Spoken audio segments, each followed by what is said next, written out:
Dito tayo pala sa Bulinaw, guys. Daming bangkado na nakasampa. Dito na tayo sa Bulinaw. Pumasyal tayo dito sa Barangay Balingasay. Pero malaking alon. Sumasampa dito sa may kalsada. Malaki alon dito. Hindi kagaya dun sa Dasol.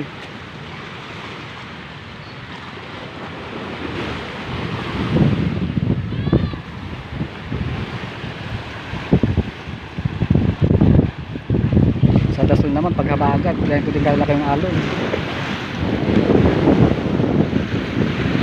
Ganitong nortean naman, dito malakas dito sa Bulinaw.